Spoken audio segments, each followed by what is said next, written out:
Hello दोस्तों, एक बार फिर से आप सभी का स्वागत है एजुकेशन बाइट पर। कैसे हो आप सभी? मुझे उम्मीद है कि आप सब एकदम बढ़िया होंगे। आपके डीएलएड 4th सेमेस्टर की इंग्लिश की लास्ट क्लास में मैंने आपको सिंपल से कंपाउंड सेंटेंस का ट्रांसफॉर्मेशन सिखा दिया था, जहाँ पर आप कंपाउंड से सिंपल भी बना सकते हैं आसानी से। आज की क्लास में हम कंपाउंड टू कॉम्प्लेक्स या फिर कॉम्प्लेक्स टू कंपाउंड सेंटेंस कैसे बनाते हैं वो सीखेंगे। ठीक है, चलिए तो शुरू करते हैं आपकी क्लास। उससे पहले एक बार रिवाइज कर लेते हैं कि कंपाउंड सेंटेंस क्या होते हैं और कॉम्प्लेक्स सेंटेंस क्या होते हैं। फटाफट से देखेंगे, ज़्यादा टाइम नहीं लेंगे। कंपाउंड और बात कर लेते हैं कॉम्प्लेक्स की। अगर हम बात करें कंपाउंड सेंटेंस की, तो कंपाउंड सेंटेंस ऐसे सेंटेंस होते हैं जिसमें दो प्रिंसिपल क्लॉज होती हैं। कौन सी क्लॉज होती है? प्रिंसिपल क्लॉज, जिसको हम बोल सकते हैं इंडिपेंडेंट क्लॉज होंगी। और ये दोनों इंडिपेंडेंट क्लॉज किसके द्वारा जुड़ी होती हैं? तो ये दोनों ही इंडिपेंडेंट क्लॉज जुड़ी होती हैं कोऑर्डिनेटिंग कंजंक्शन के द्वारा। और कोऑर्डिनेटिंग कंजंक्शन कौन से हैं, ये मैंने आपको लास्ट क्लास में ऑलरेडी बताया हुआ है।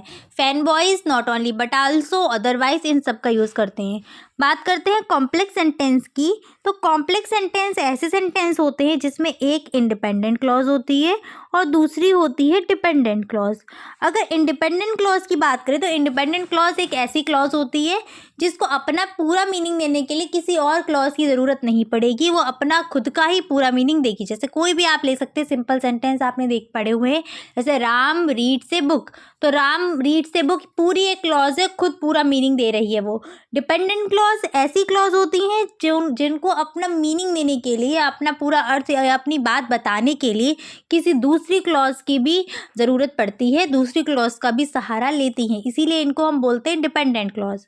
और ये इंडिपेंडेंट और डिपेंडेंट क्लॉज आपस में जब जुड़ी होती हैं किसके द्वारा?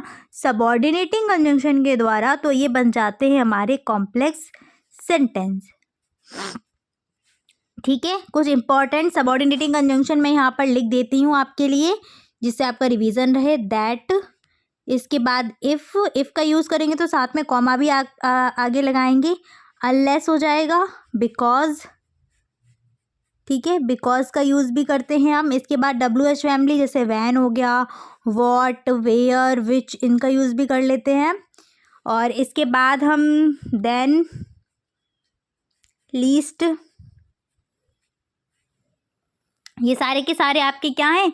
सबऑर्डिनेटिंग कंजंक्शन है। तो इनको ध्यान रखिएगा, इससे क्या है कि आपको अभी जो मैं आपको सेंटेंस बनाना सिखाऊंगी आपको आसान रहेंगे, आप आराम से बना लेंगे। और एक सबसे इम्पॉर्टेंट रह गया आपका ऑल्दो। ठीक है, चलिए तो अब मैं शुरू करती हूँ आपकी आज की क्लास। इन्हीं कंजंक्शन का यूज़ करते हुए हम कॉम्प्लेक्स सेंटेंस बनाएंगे।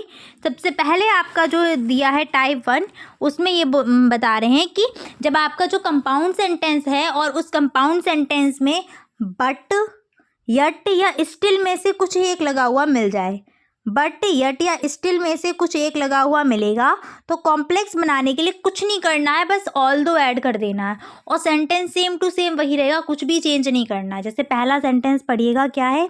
ही वर्कड हार्ड, यानी कि उसने कठिन परिश्रम किया, बट फेल्ड, लेकिन असफल रहा। तो इसको हम कैसे बनाएंगे? ये आपका कैसा है? कंपाउंड सेंटेंस है। इसको कॉम्प्लेक्स बनाने के लिए क्या यूज़ कर देना है?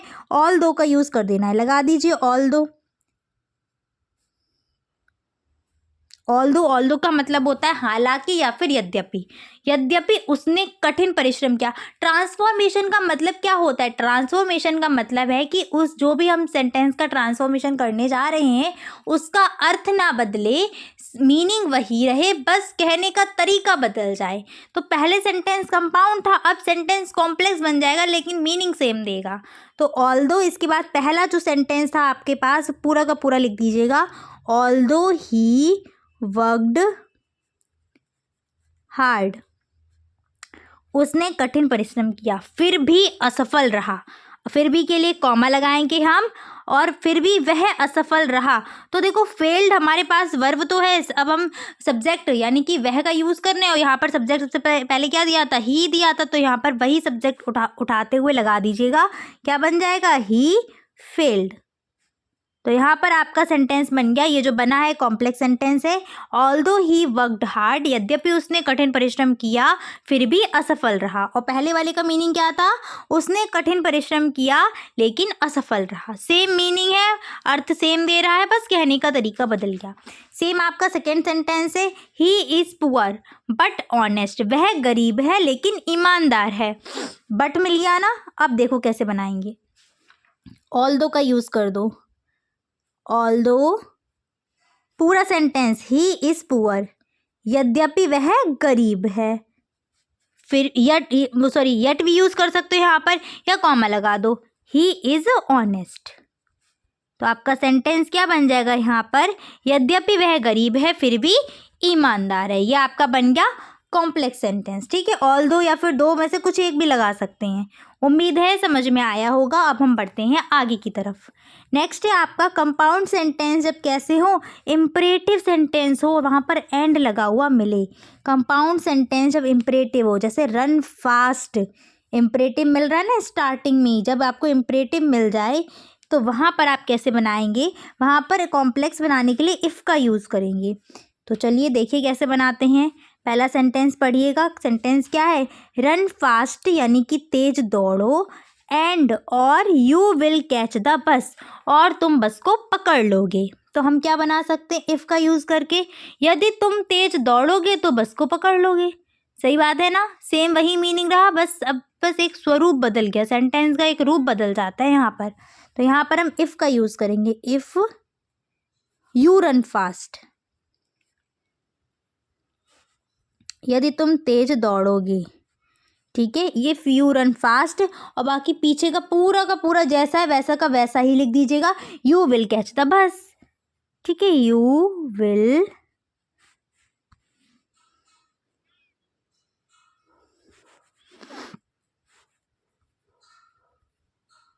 Catch the bus. उम्मीद है समझ में आया होगा, बहुत आसान है बनाना। ऐसे अगला है यू मस्ट वर्क हार्ड। जब मस्ट मिल जाए तब भी सेम यूज़ करना है। तो यहाँ पर हम क्या करेंगे, you must work hard and you will get the result. यदि तुम तुम कठिन परिश्रम करोगे, एंड यू विल, और तुम्हें क्या होगा, अच्छा रिजल्ट मिलेगा। तो सेम अब क्या बनाएंगे, इफ़ से ही शुरू करेंगे। If you work hard, if you work hard, must हटा देंगे, if you work hard. Same comma लगाइए, पीछे जैसा का है वैसा का वैसा ही लिख दीजिए। You will get good result. उम्मीद है समझ में आ गया होगा, बहुत इजी है। सेम टू सेम जैसा का तैसा बस पीछे लिख देना है, कुछ फ़र्क नहीं पड़ेगा। ठीक है ना, और कॉम्प्लेक्स सेंटेंस बन जाएगा। यहाँ पर भी आप देख सकते हैं क्या किया, बस इफ़ लगाया और पहला सेंटेंस जो था वैसा का वैसा ही लिख दिया, बस सब्जेक्ट का यूज़ करते हुए। यहाँ आपको स्टार्टिंग वाला जो इम्परेटिव होगा ना, वहाँ सब्जेक्ट नहीं मिलेगा, तो सब्जेक्ट आप पीछे वाले सेंटेंस से देखते हुए लिख दीजिएगा, और पीछे का सेंटेंस जो भी दिया है वैसा का वैसा लिख देना। सेम आपका सेकेंड में भी हो जाएगा। आगे बढ़ते हैं, अगला है कि जब आपका कंपाउंड सेंटेंस कैसा हो, इम्परेटिव सेंटेंस हो, और अदरवाइज या और वहाँ पर लगा हुआ मिल रहा हो, यानी कि इम्परेटिव प्लस और या अदरवाइज लगा हुआ मिलेगा, तब क्या करोगे। जब इम्परेटिव प्लस एंड मिल रहा था तब क्या करेंगे, जब इम्परेटिव प्लस और या अदरवाइज मिल जाए तो क्या करेंगे। तो सेंटेंस को हम शुरू करेंगे अनलेस से। ठीक है, पहला सेंटेंस क्या है, वर्क हार्ड और यू विल नॉट पास, कठिन परिश्रम करो या मेहनत करो, अदरवाइज यानी कि अन्यथा या फिर और तुम ये पास नहीं होगे। अदरवाइज और का मतलब सेम ही होता है, अन्यथा तुम पास नहीं होगे। तो इसको हम किस तरीके से बनाएंगे, अनलेस का यूज़ करते हुए। अनलेस सबसे पहले लगाएंगे, अनलेस मतलब कि जब तक कि तुम कठिन परिश्रम नहीं करोगे। Unless you work hard, unless जो है निगेटिव मीनिंग देता है। अनलेस यू वर्क हार्ड, जब तक तुम कठिन परिश्रम नहीं करोगे, कॉमा, और सेम पीछे का वैसे ही, यू विल नॉट पास, तुम तब तक तुम पास नहीं होगे, यू विल नॉट पास। ठीक है, कैसे बनाएंगे, वर्क हार्ड, देखो अर्थ भी सेम निकल रहा है यहाँ पर। वर्क हार्ड, कठिन परिश्रम करो, और यू विल नॉट पास, अन्यथा या फिर तुम पास नहीं होगे। अब देखो next sentence, unless you work hard, जब तक तुम मेहनत नहीं करोगे, कठिन परिश्रम नहीं करोगे, तब तक पास नहीं होगे। यहाँ पर विल लगा हुआ है, ठीक है, यू विल नॉट पास। आगे आते हैं अगले सेंटेंस की तरफ। अगला सेंटेंस आपका क्या है, जब कंपाउंड सेंटेंस में आपको सो, फॉर या देयर फॉर में से कुछ एक मिल जाए, तब हम कॉम्प्लेक्स बनाने के लिए बिकॉज का यूज़ करते हैं। जब कंपाउंड सेंटेंस की में आपको क्या मिले, कौन कौन से कंजंक्शन मिल रहे हो, सो, फॉर या देयर फॉर, तो यहाँ पर कॉम्प्लेक्स बनाने के लिए बिकॉज का यूज़ करेंगे। क्लियर है। आते हैं पहले सेंटेंस पर। पहला सेंटेंस देखिएगा क्या दिया है, ही स्टोल ए पेन, उसने एक पेन चुराया, सो, इसलिए, सो मिलाना, सो का मतलब क्या होता है, इसलिए, द टीचर पनिश्ड हिम, इसलिए टीचर ने क्या किया, उसको पनिश किया।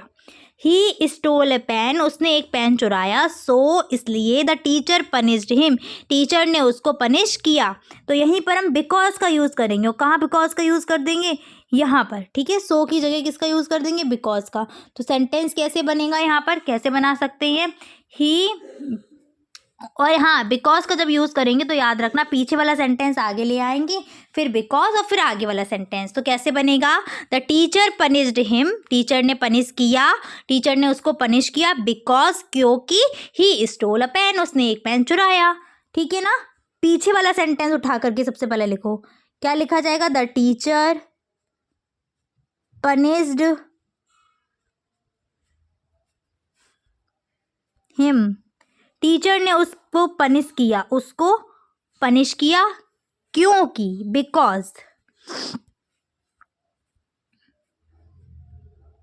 Because he stole a pen. कुछ भी नहीं करना, बन गया ये आपका कॉम्प्लेक्स सेंटेंस। बिकॉज का यूज़ कर दिया, बिकॉज क्या है, एक सबऑर्डिनेटिंग कंजंक्शन है। ठीक है। ऐसे अगला क्या, he wanted to meet his friend so he went to Mumbai, वह अपने दोस्त से मिलना चाहता था इसलिए वह मुंबई गया। तो पीछे वाला सेंटेंस उठा दो, ही वेंट टू मुंबई, वह मुंबई गया, बिकॉज, क्योंकि वह अपने दोस्त से मिलना चाहता था। ठीक है। पीछे वाला सेंटेंस सबसे पहले लिखेंगे, ही वेंट टू मुंबई, वह मुंबई गया। अब लगा देंगे क्या, बिकॉज, क्योंकि, बिकॉज।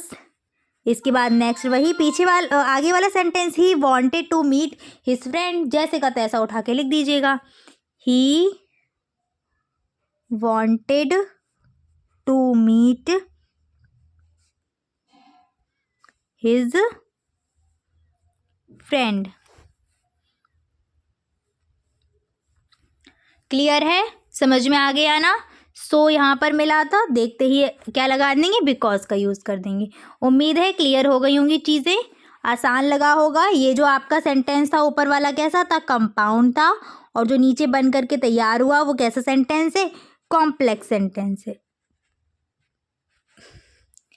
सेम आप पलट देंगे तो कॉम्प्लेक्स टू कंपाउंड बन जाएगा।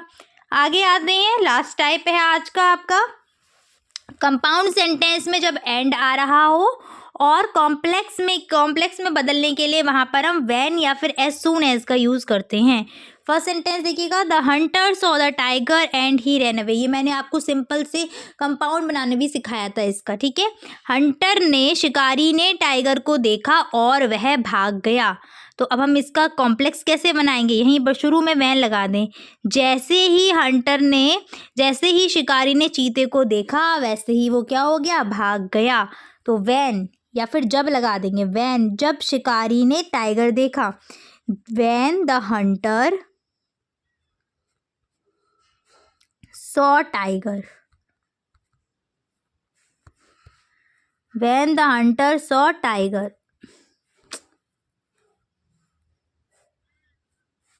सॉ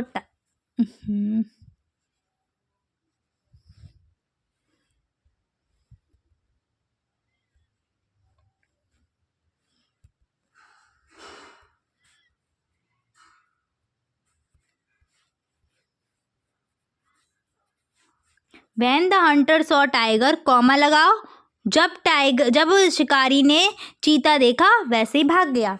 ठीक है। तो उसके बाद सेम पीछे का तैसा वैसे ही लिख दो, ही रैन अवे। क्लियर है। एक मैं और ऐसे ही आपको बता देती हूँ, आई वेंट होम, लिखते हैं यहाँ पर आई वेंट होम, मैं घर गया, ठीक है। I went home and found him ill, मैं घर गया और मैंने क्या पाया, मैंने यहाँ पर आई आपको दोबारा नहीं लिखा हुआ मिलेगा, वही सब्जेक्ट है, ठीक है। एंड फाउंड हिम इल, मैं घर गया और उसको बीमार पाया, मैंने ही पाया हुआ है। तो अब देखो ये कैसे सेंटेंस बनेगा, सेम वैसे ही वैन का यूज़ करते हुए बना दीजिएगा। वैन आई वेंट होम, जब मैं घर गया, comma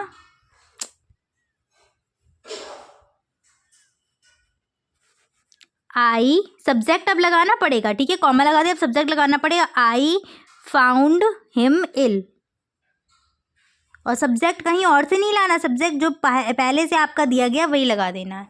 when I went home, मैं घर गया, कॉमा आई फाउंड हिम इल, मैंने उसको क्या पाया, बीमार पाया। उम्मीद है आपको आ गया होगा। एक और मैं आपको इम्पॉर्टेंट बता देती हूँ यहाँ पर, जिससे कि क्या है कि आपको वो वाला अगर सेंटेंस आ जाए तो आप आसानी से बना पाएँ। He is very weak, he is very weak, so he can not walk, sorry,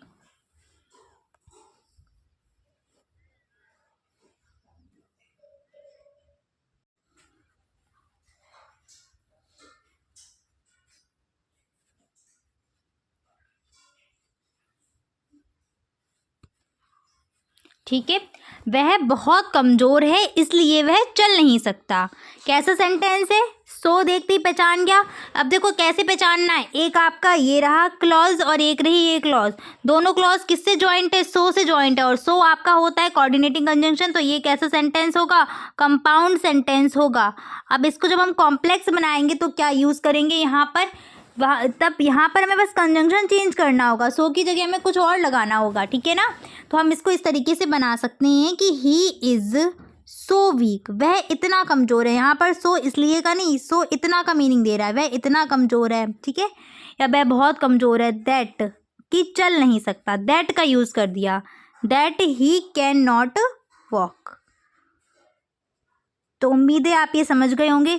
और दैट यहाँ पर क्या है, दैट है आपका सबऑर्डिनेटिंग कंजंक्शन, और यहीं से समझ जाएगा ये कैसा सेंटेंस बन गया, अब कॉम्प्लेक्स सेंटेंस बन गया। तो इसको भी ध्यान रखिएगा, इजी है। और ऐसे ये सिंपल से भी आपका आ जाता है कि सिंपल से कंपाउंड बनाइएगा तो वहाँ पर he is too weak to walk ऐसे करके आ जाएगा। तो उम्मीद है आप आराम से बना देंगे। ये मैंने आपको लास्ट में समझाया भी था, जो लास्ट आपका लेक्चर लिया था वहाँ पर बताया था इस तरीके से, he is too weak to walk, ठीक है। ये कैसा है, तो ये है आपका सिंपल सेंटेंस। ऊपर लिख देती हूँ मैं, यहाँ बन नहीं रहा है। ये कैसा सेंटेंस है, तो ये है सिंपल सेंटेंस।